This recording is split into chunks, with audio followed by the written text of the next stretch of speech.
Hey everyone, I just want to show you my next little, not invention, but my next little build. Again, this is going to be for live action roleplay, where you build foam weapons, foam shields, and you battle. We're not, the one I go with the Amp Guard, our group really doesn't do much of the role-playing per se, like Sword Knight or stuff like that. We're into the battling stuff, so I like to make good weapons. So this next one decided that I have a good shield, but I have still a pretty small sword. It's only 2 feet, 3 feet maybe. No, it was 2 feet, 2-foot blade. So not a lot of reach to it, and I couldn't really get to people. So I decided I want to go with the flat blade because it looks sweet, and to go with a longer sword. And this is what I came up with. There we go.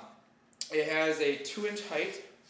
It's going to be 3 inches in length. It has a tapered edge on both ends, and of course the tapered tip.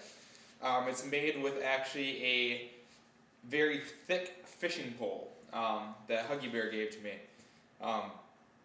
It's kind of cool right here. This is actually the indentation where you'd put the reel.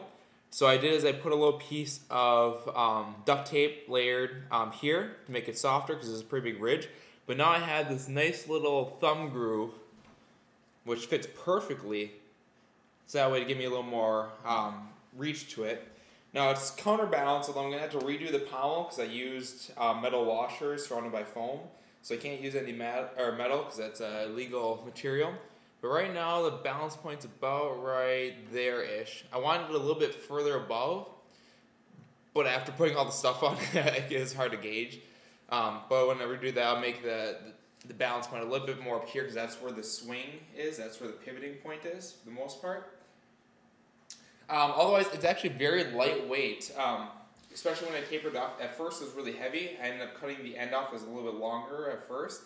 So I cut the end off, tapered it, which took off a lot of the weight to it, and that counterweight. So actually, it's pretty fast, especially with your shield. And it's got a good amount of reach to it. Again, this is probably about, I think it came to 34 inches or 32, just shy of 3 feet. So it's got a nice length to it. The pommel here, it's all made out of camp foam, including the blade. And contact cement, which rocks. I love contact cement. You put it on, you wait for it dry, you stick it together, it doesn't come back off. So it's just a basic couple layers of camp foam.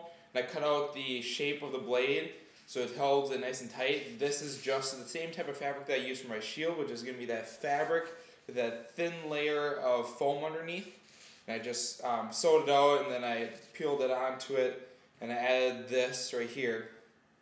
This is just going to be hockey tape here, and again, it's going to be camp foam, which I'm going to have to redo. But otherwise, this is my new blade. I was quite happy that our Warrior Guildmaster Shade, he just got elected, really liked the blade, so I'm actually going to be helping him make one. And if you have any questions on how to make one, I do have pictures of pretty much the entire process for the most part. And I can guide you through. It's easier if you're actually nearby that I can actually make it with you. Because I'm kind of lazy to make actual tutorials. Because it's kind of hard to follow unless you actually can see it. But it took about 2 days to build. The material costs about 30-40 bucks is what I spent on this. Which isn't bad at all, considering how nice it works. But that's it. So that would be my new sword. Later, I'm also going to put the Hebrew letters for Sword of Truth. Make it a little more cool. But there be.